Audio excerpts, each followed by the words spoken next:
Hey you guys, I'm so excited today. I will show you step by step how to make this, oops, the lid is not on. How to make this beautiful box. It has really cool design. The wood I chose for this is curly maple. As you can see, that insane curl on it. And I picked up sapele to go with it. I really like the white and the red combination. And I've never used curly maple and sapele together, but I did use curly maple and bubinka together, and I really like that combination. So this is what I chose for this box. I should also mention this box has one coat of finish right now on it. I will be putting another coat on it, and then when that is dry, I will put a coat of my carnauba wax. But I just couldn't wait to edit this video and post it, so this is the way you will see it. But in the end, when this will be on my website for sale, it will be having another coat of finish and the wax on top. This is it might look complicated, but it's a really simple box to make. It took me about an hour if I don't count gluing in this board that I made the box from. I apologize for the outside noise, but they're doing work. And so it took about an hour start to finish, and this is what we end up with.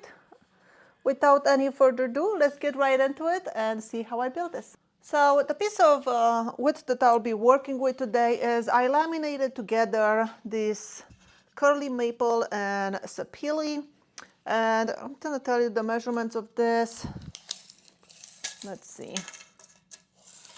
This thing, it's 40 inches long. I won't be using all of it, and is 2 5/8 tall and about 3/4 inch thick. So there's my piece of wood. And normally if I would make a box that had a bottom that sits in a groove, this is the time I would make the groove and then cut the box to size. I don't think I'll be doing that today. I think today I'll just be gluing a bottom on, just because I do want another accent piece of sapele. And I wanted the box to be taller. If I put a groove in now, because it's only 2 inches and 5/8, if I put a groove here and put the bottom, then the inside of the box is going to be quite short. So by gluing the bottom piece, it makes the box taller, and also it gives me more interior space. So this is my piece of wood. My box is going to be around 5/8. I feel like that is a good size for a box. The proportion should be nice. So I'm going to cut my piece. Let me just bring you in close. All right, so what I'll be doing is I will measure and cut my long piece first at 8 inches. Then I will take some blue tape on this piece, and I will write with the marker number 1 because that's the first piece I cut. Then I will be measuring 5 inches, cut, put the blue tape, and number 2 because that's the second piece I cut. And I do this so I can keep track of them. That way I know that the pieces that has the blue tape are the side that is either inside or outside. And I know which order I cut them in, so then when I glue them back together, the grain will be continuous and it will match. And that will just kind of make my box look a lot more professional. So I'm gonna go to the miter saw and cut my sides, 8 inches for the long, 5 inches for the short, label them, and then we'll go from there.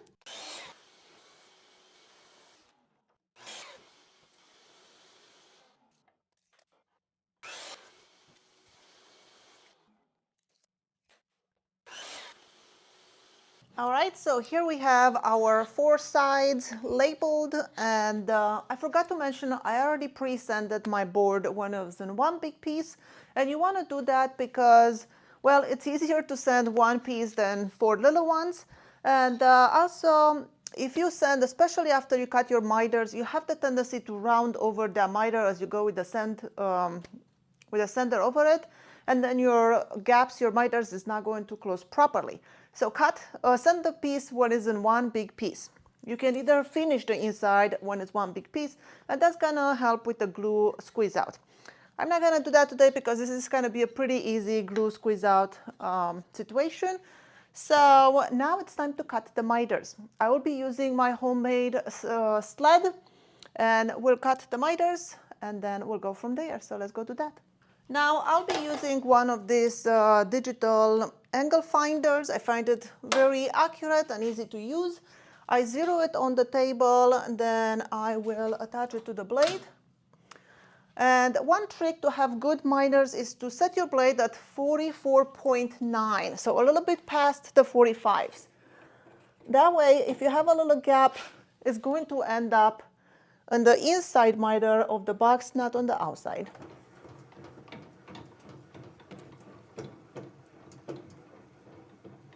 There you go. It's set to 44.8. I needed a 44.9. Let me give it a tiny adjustment.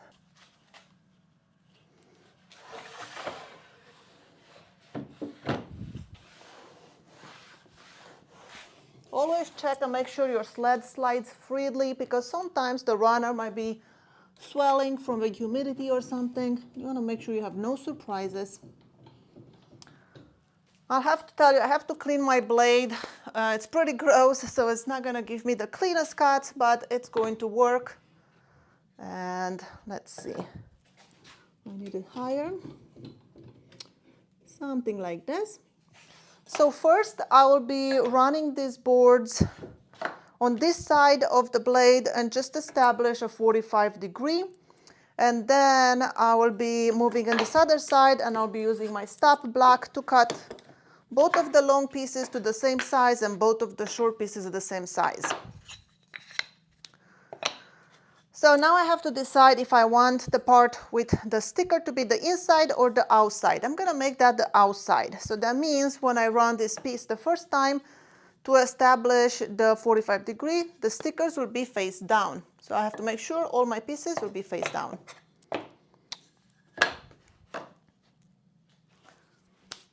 So I'm not going to talk through this. I'm just going to cut the pieces and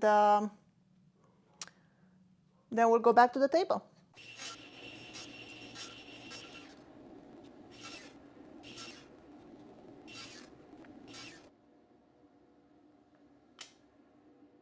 So here is our 4 pieces, all labeled. We have the miters, and now it's time to do the glue up. Now, because I labeled them, I know that's number 3. Let me bring you in closer. So I know that's number 3, number 1, number 4, number 2. I know that's the way I cut them, so that's the way they're going to go. Great. Now I need to clamp a straight edge to my table, and that is going to help align them. And now I can butt them against this straight edge, and that will help with alignment. I have my blue tape, and I'm going to start clamping the pieces together. All right. Now to make my glue squeeze out clean up easier, I'm going to put blue tape on the edges over here. That way when the glue squeezes out, makes it easy cleanup.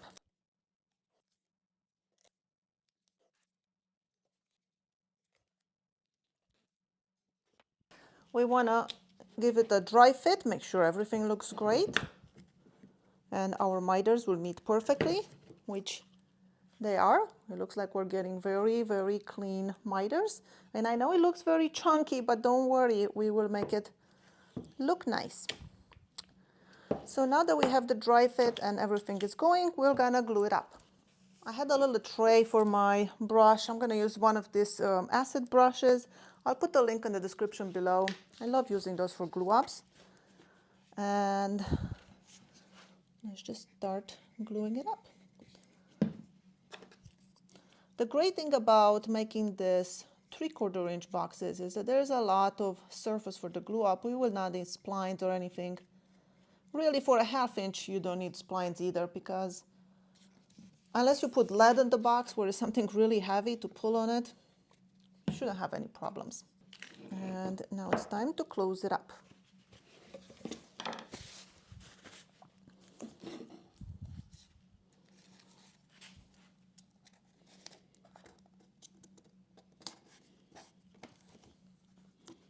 We are getting some glue, some good squeeze out, so that's great. All the joints meet perfectly. And now I'm going to peel off these blue tapes from the inside.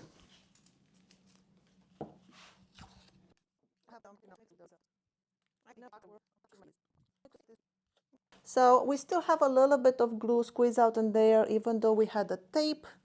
So now what I like to do is use a straw, and I cut it at 45 degrees on both ends. I'm gonna get a little bit of paper towel, and now I'm just going to go with the straw. I don't know if you can see, but with that pointy edge, and just kind of scoop up the glue, and you can see I got it on the end of my straw. Now for clamping, I'll be using very, very thick rubber bands. You see how thick these guys are? This is what I buy. This is from Amazon. It's 107, number 107 rubber bands. For this size boxes, it just works wonderful. First, let's make sure our box it is square, which it is. We have no gaps in there. And I'm going to put these rubber bands. And these rubber bands are great because they're better than clamps. They put pressure all around evenly. And also they will allow me to work with the box. They're not, clamps would be in the way. So I'm gonna put two of them. One on top, one on the bottom. Just like that. So you see now it's nothing to obstruct me to work with the box. Double check again, make sure it's still square, which it is. All right. Now what I'm gonna do is when I lined up these things, I can feel like my fingernail is catching in here, like my edges were not completely aligned. And it's not much, but I wanna get it all flat so when I glue the bottom, we'll have a really flat surface to glue to. So I'm gonna run these guys through the drum sander just a little bit to even up the top and the bottom. And I'm gonna use it right now while it's still wet.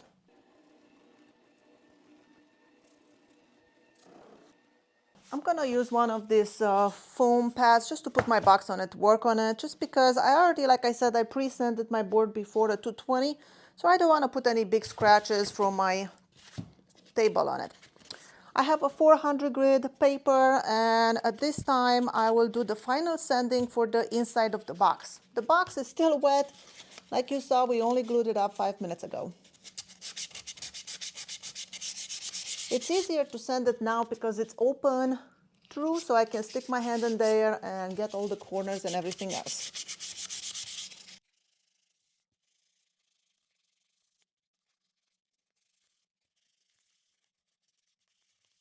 All right, it is all sanded with the 400 grit.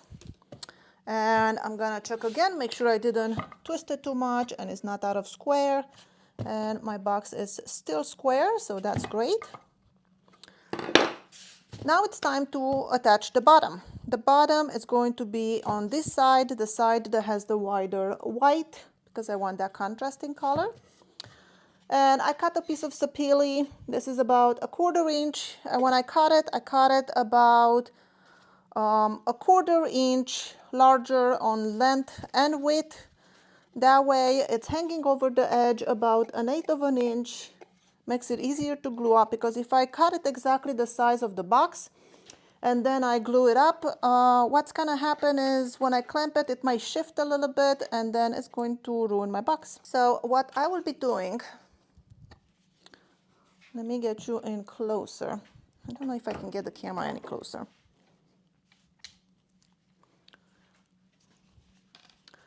So I really don't want to get any glue squeeze out because I don't want to have to clean up the glue from the inside. So what I will do is put a bead of glue on the outer edge of the box.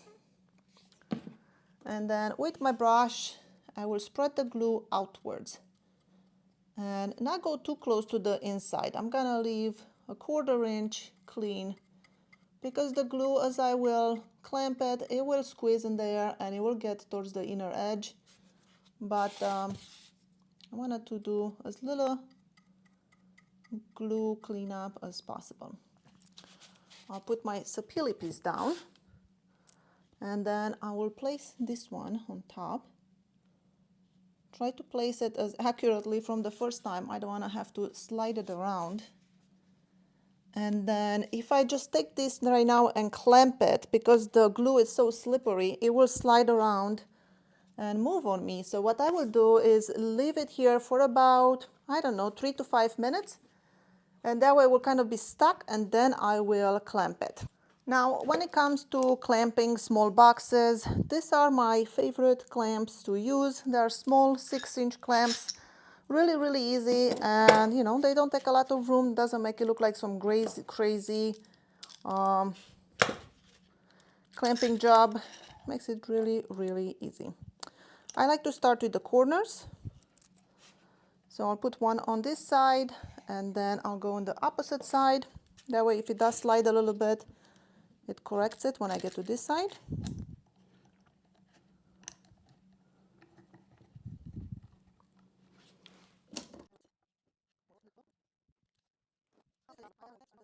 All right. And as you can see, zero squeeze out on the inside, but we have a nice bead of squeeze out on the outside. Make sure everything gets tight. You don't want to over tighten because you could starve the joint of glue, and then you do not have a good glue up. And I got a tiny little bit of glue on the corners and 2 of the corners, so I'll use my straw trick again. Things are looking fantastic. I'm gonna let this dry now, and I'm gonna go find a piece of sapili that we can use for the lid. So now while the box is drying, I'm going to work on the handle. And for the handle, I will try 2 different kinds of handles, see which one I like better, and then in the end, when the box is done, I'll decide which one I like. For the first handle, I am going to put my miter saw at 15 degrees.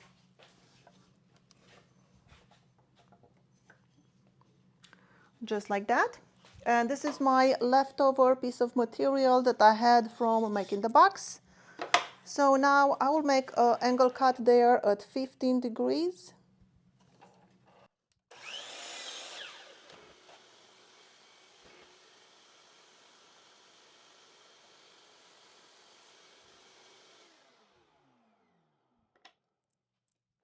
Then I will move the piece upside down, choose about where I have around a ½ inch on the bottom, and make another cut.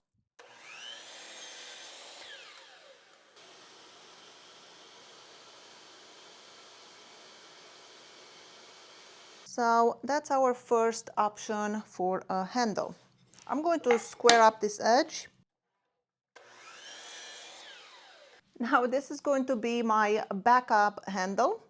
So I call it backup because this is not my first choice, but I have something that will match the box just in case everything else fails. So what are we going to do for the handle? What I will do is I will take this piece of leftover material and I am going to cut it down. I'm going to cut right here, remove this orange stripe, just leave the white. I'll leave the orange, and then I'll try to cut symmetrical as much as I have on this side of the white, leaving this side. So I will end up with a narrow strip with that is white with the orange stripe in the middle.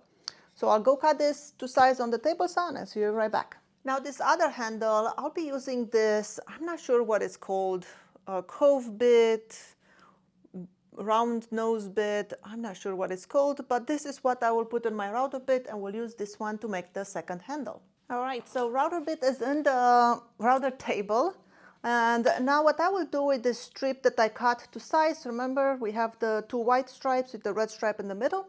I will run it like this, and I will take a bite with that bit on this side. I started pretty low, so then I'll raise the bit a little bit slowly by slowly. If I have to move the fence, I'll move it. But I want to put a channel on this side and one on this side. So I'm not going to talk during this because my dust collection is going and the router table is going, but I'm gonna keep showing you what it looks like, and I'll make the adjustments and we'll make this handle.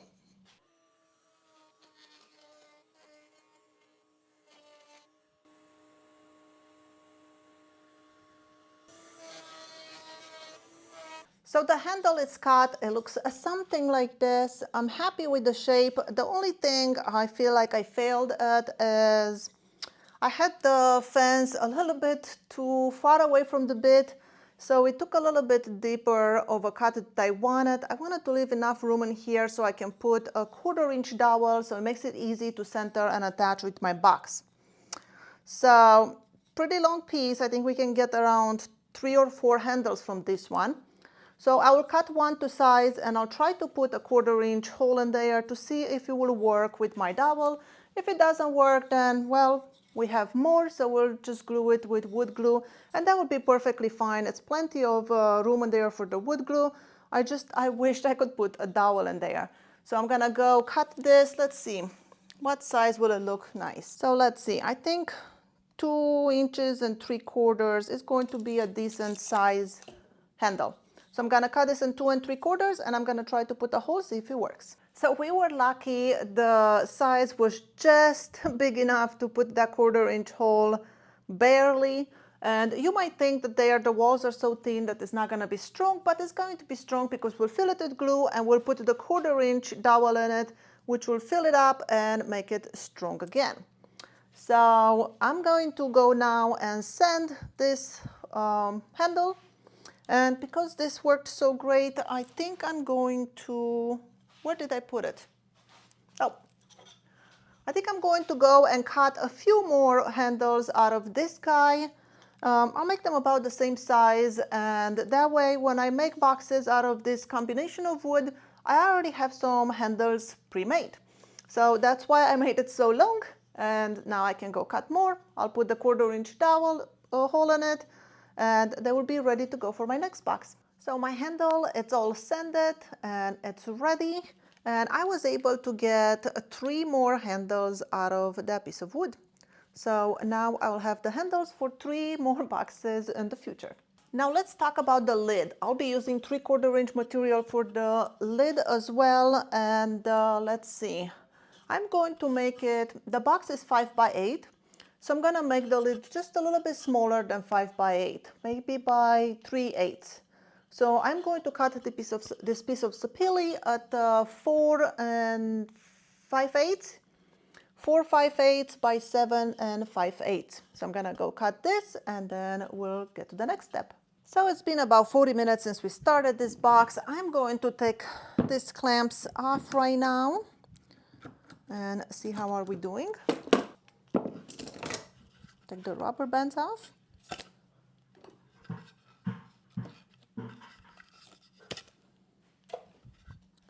We'll tape the blue tape off.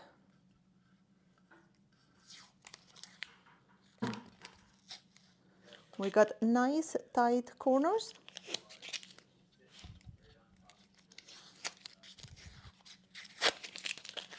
Everything is looking great. Now I am going to use a flush trim router to flush trim this bottom to the size of the box. So I'll do that next.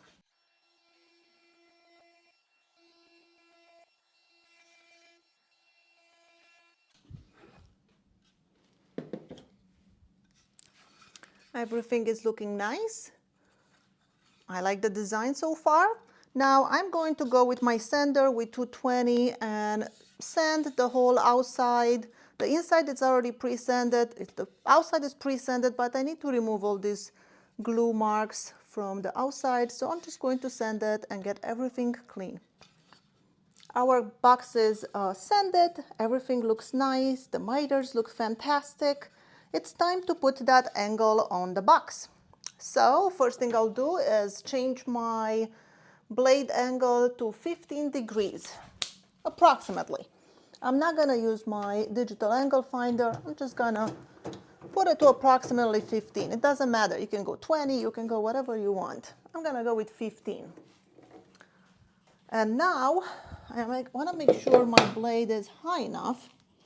So I'm gonna raise it higher. And let's see.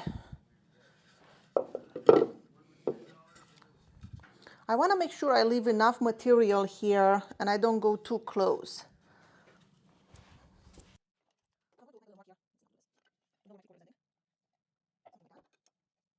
Right. So I know that's where my wall ends. So I want to leave not quite a half of it, but maybe 3/8. All right, I think I'm gonna go with this. So my box is upside down. I'm going to run it upside down because I want this to come at an angle, but I wanted to have a portion that is flat here on the bottom. I just think that just adds a little bit to the design. It makes it look a lot more complicated than it is. So instead of just having a whole thing angled, I wanna make sure I have a flat spot and then my angle cut. So I'm going to make this cut.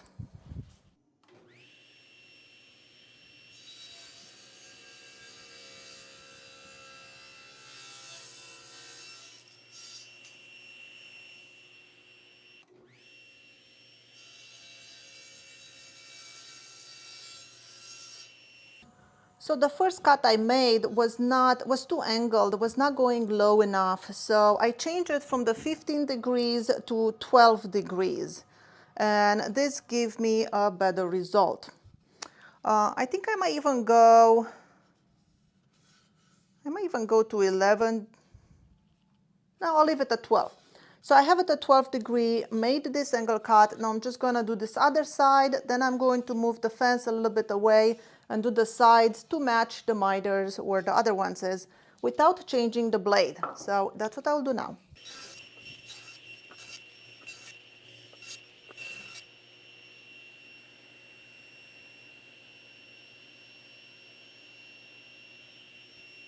So this is what the box looks like right now. It's looking fantastic. I have my piece of sapele for the lid. And as you can see, it's bigger than the top, but smaller than the bottom. And what I will do now, I have a straight 3/8 inch on my router table. And I'm going to run this through it and create a rabbet. And then I'm going to do just the width, this side first. I'm gonna alternate, take one bite from here, one from here, until it fits into the box. And then I will worry about the length and do those slowly, moving the fence away from the bit until I get it to fit perfectly onto my box. So that's what I will be doing now. I wanna make sure my height is good. I think I can lower it just a little bit.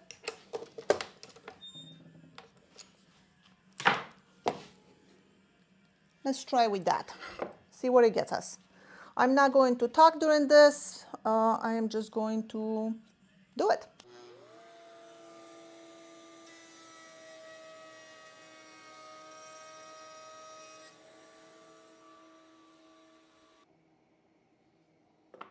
So here is our box so far. I think it looks super cute. We do have a little bit of tear out in there, but that's okay because we'll remove that. Now what we need to do, the box has like a nice friction fit.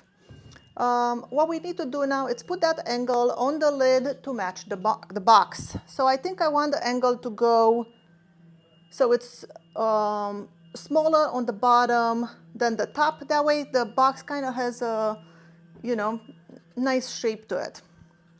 So I'm gonna go, the table saw is still at the 12 degrees, so I'm just gonna go and put that angle on the lid. So I changed my mind. I think I'm gonna go a more aggressive angle here. So I move my blade to 25 degrees now. So I'm just going to go like that.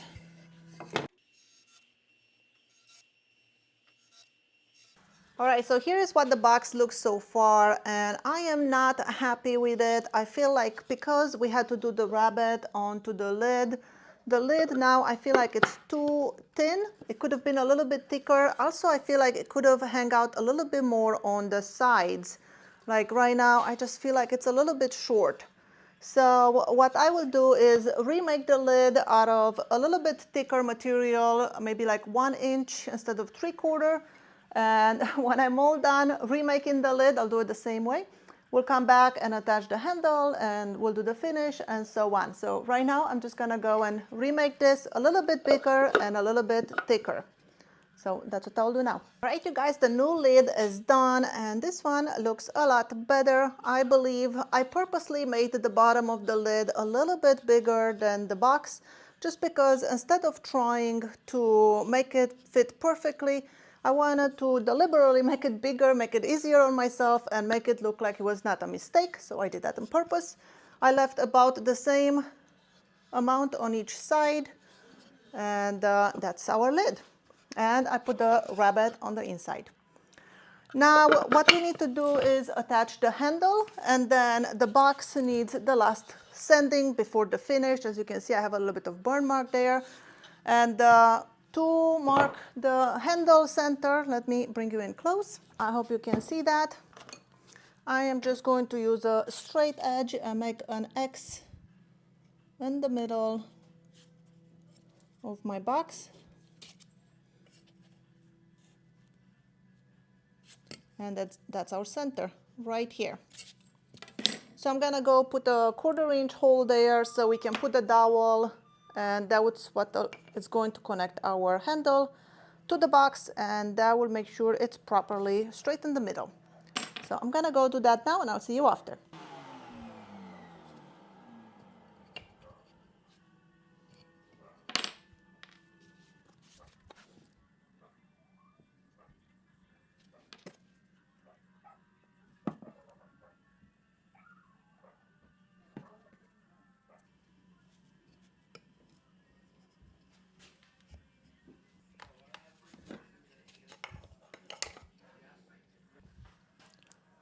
All right, so while the handle is being glued to the lid and we have to wait, I'll put the finish onto my box, and I'll be using this General Finishes Armor Seal. I buy it by the gallon, and then I put it into a condiment bottle. Makes it so much easier to apply. And then when that is dry, I will finish it with my Carnauba wax. So let's do that. I have another one of those brushes, and I apologize for the background noise, but they are doing work right outside my door. So I'll just squeeze some of this into the box, and then with this brush I'll go into the corners and the parts that I couldn't do it just with my fingers. And these brushes tend to drop hairs.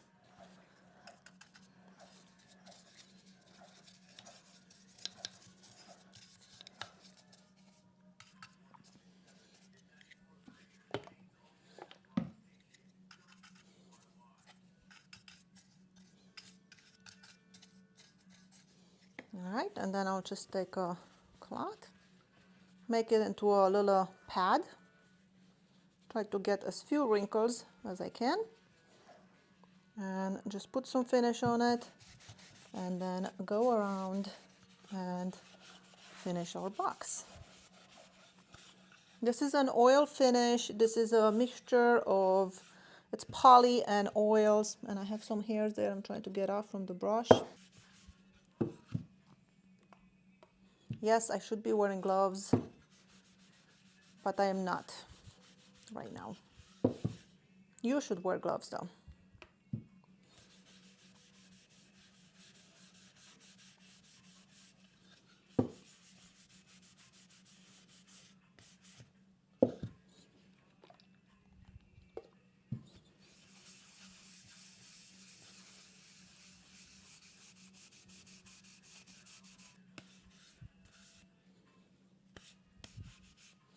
All right, and I'll take a clean cloth and kind of wipe off all the excess. I'll make sure I use a paper towel to hold my box, just because I don't want to leave my fingerprints in there.